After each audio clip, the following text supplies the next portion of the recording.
በብርቱካን ተመስገን እንግዲህ የደረሰባትን በደል ሰምተናል። ብዙ ነገሮችን ማለት ነው። ሰላም ሰላም፣ ጤና ይስጥልን ውድ የተከበራችሁ ቤተሰቦች እንዴት ናችሁ? ደህና ናችሁ? ሁሉ ሰላም ከኔ ጋር እግዚአብሔር ይመስገን ሰላም ነኝ። እንግዲህ እያነጋገረ የሚገኘው የብርቱካን ጉዳይ በአሁን ሰዓት ላይ በጣም ከባድ ነው። እንግዲህ ከዚህም በፊት እንደሰማነው ጫካ ውስጥ ከዩኒቨርሲቲ ወደ መኪና ውስጥ አስገብተዋቸው ጫካ ውስጥ እንደወሰዷቸው ራቁታቸውን እንዳሰለፏቸው በጣም ብዙ ነገር እንደደፈሯቸው ምናምን ነገር ብዙ ነገር አውርታ ነበርና እኔ በጣም የሚገርመኝ ከማውራቷ ሳይሆን እውነትን እንደ እውነት ማለት ነው ውሸት ሆኖ ነው የሆነው። አሁን እኔ ግራ ገብቶኛል ማለት ነው። እና የመጀመሪያ ቀን ስሰማ በጣም እንቧን የሚያስፈስ እሷ ራሱ መናገር እስኪያቅታት እንደዛ እየተናገረች እውነት እንደ ውሸት ሆነ ነው። ውሸትም ከሆነ ጥሩ ነው። ምክንያቱም የሰው ልጅ ከእንዲህ አይነት ስቃይ እግዚአብሔር ይሰውረው። እኔ ውሸት ስለሆነ አላዝንም፣ እሷ ትፈረበት እንጂ ማለት ነው። እና እንግዲህ ያው ኢቢኤሶችን በጣም ተጨንቀው እንደዚህ እያለቀሱ ነበረ። አሁን ላይ እንግዲህ እዚህ ጋር ቁልጭ ብላ ሰው እንዳሳታት እየተናገረች ነው የምትገኘው። በእውነት ይከብዳል ግን በጣም ማለት ነው።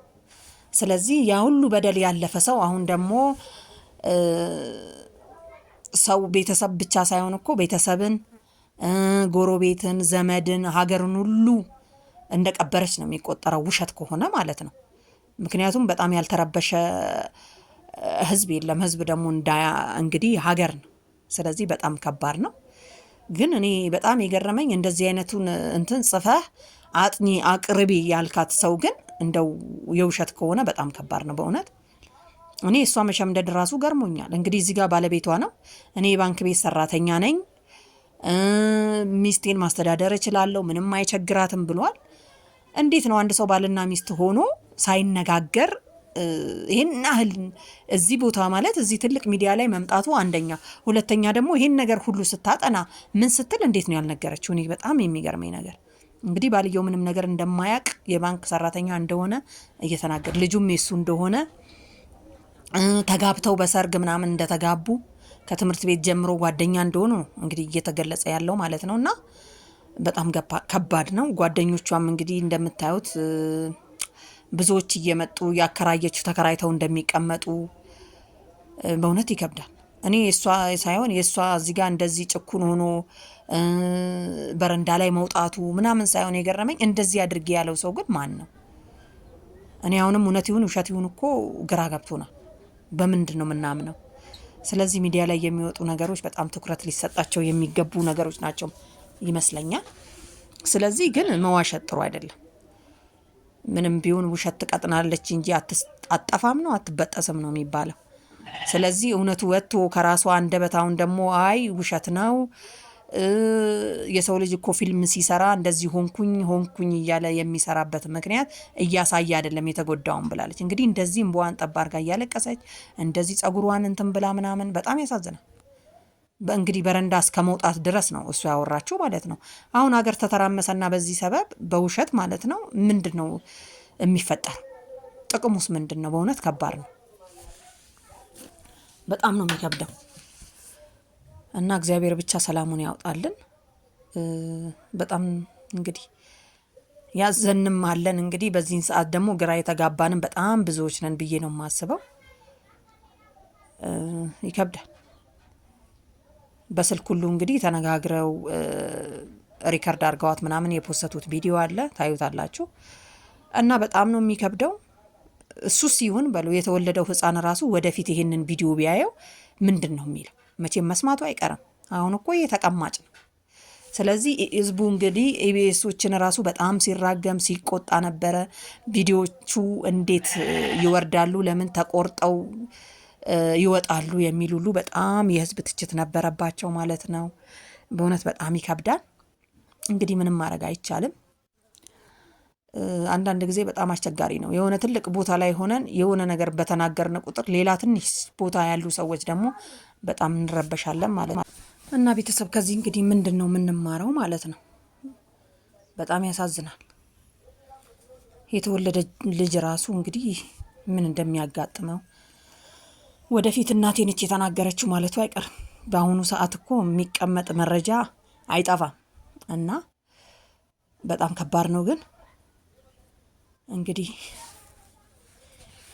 እንደዛ አልቅሳ እንደዛ ያ ሁሉ በደል ደርሶባት እኔ በጣም ይገርመኛል እኮ መጀመሪያ ላይ ራሱ እንደዛ በጦር ተጨቅጭቆ ሰው ከላይም ከታችም ቆሞ መሄዷ ራሱ የእግዚአብሔር ታምር ነው እያልኩኝ ነበረ መጀመሪያ ራሱ ስሰማ ማለት ነው።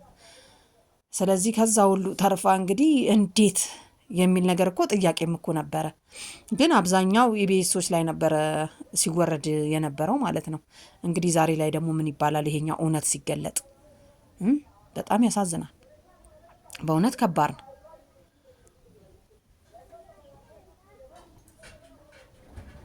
የሰው ልጅ እንቧውን ጠብ ሲያደርግ መቼም እኛ ሀበሻንን ማዘናችን አይቀርም።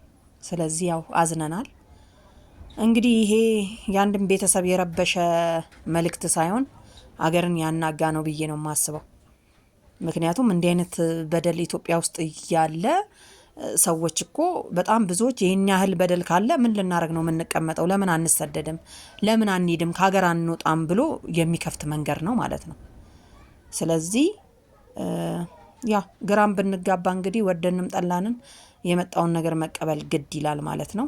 ስለዚህ እግዚአብሔር ለሷም እንግዲህ በአሁን ሰዓት ታስራለች የሚባልም ወሬ እንዳለ ነው የሰማነውና አይደለም ውሸት ከሆነ ማለት ነው። ይሄ መታሰር ራሱ ሲያንሳት ነው ብዬ ነው እንትን የምለው። ውሸት ከሆነ እንዲህ አይነት የሰው ልጅ እንዴት በውሸት ግን እንቧ እንደዚህ ያፈሳል? በእውነት በጣም ያሳዝናል። አንደኛ ቤተሰብ እናት አባት እያላት የለኝም ማለቷ ራሱ ከምንም ቤተሰብ እንግዲህ እንደሰማነው ወዛኛው ላይ አያት እንዳሳደጋት ይመስለኛል ስትናገር የነበረው ማለት ነው። ስለዚህ ከባድ ነው። ያው እንግዲህ ምንም ማድረግ አይቻልም፣ መቀበል ነው። እኔ ሲያሳዘነኝ ይሄ አንድ ፍሬ ልጅ ነው ከምር እና ለማንኛውም ቤተሰብ ማለት ነው ከእንዲህ አይነት ነገር ብንቆጠብ። በእንዲህ አይነት ነገር እኮ እሷ እኮ ገንዘብ ሳይሆን ያገኘችው አሁን አገር ነው ያተራመሰችው ማለት ነው ውሸት ከሆነ። ምክንያቱም ገንዘብ ብትፈልግ ኖሮ በአንዱ ሚዲያ ወይም ደግሞ እዚህ ትልቅ ሚዲያ ራሱ መምጣት አይጠበቅባትም። አንዱ ቲክቶከር ጋር ሄዳ እንዲህ ብላ መናገሩ ራሱ ይቀላት ነበር ማለት ነው። እና በጣም ይከብዳል። ለወደፊት እኮ ዩኒቨርሲቲ ተማሪዎች ራሱ እንዴት መሄድ እንችላለን ብለው የሚደነግጡበት ትምህርት ራሱ አይደለም መሄድ ወላ መማር ሁሉ እስከሚያቆሙበት የሚያደርስ መልእክት ነው። በጣም የሚያስፈራ ማለት ነው። እንኳን የሚማር በዛ ቦታ ላይ የሚሄድ ይቅርና የማይማረውን ራሱ በጣም ነው የሚያስደነግጠው። ስለዚህ ይሄ ተስፋ ማስቆረጥ ነው ብዬ ነው የማስበው። ውሸት ከሆነ እኔ ውሸት ይሁን እውነት ይሁን አሁንም ራሱ በጣም በምሰማውና በማየው ነገር ይሁን ከሷ ድምጽ የምሰማው ነገሮች አሉ። ግን ያው በአሁን ሰዓት እንግዲህ ለማመን የሚከብዱ በጣም ብዙ ከባድ ነገሮች አሉ። እንግዲህ እዚህ ጋር ጥርት ብላ እየተናገረች ነው የሚገኘው። እንግዲህ ውሸት እንደሆነ እየተናገረች በእርግጠኝነት 100% እርግጠኛ እንደሆነች ምናምን። ለማንኛውም ቤተሰብ አመሰግናለሁ አብራችሁኝ ስለቆየችሁ ታንኪ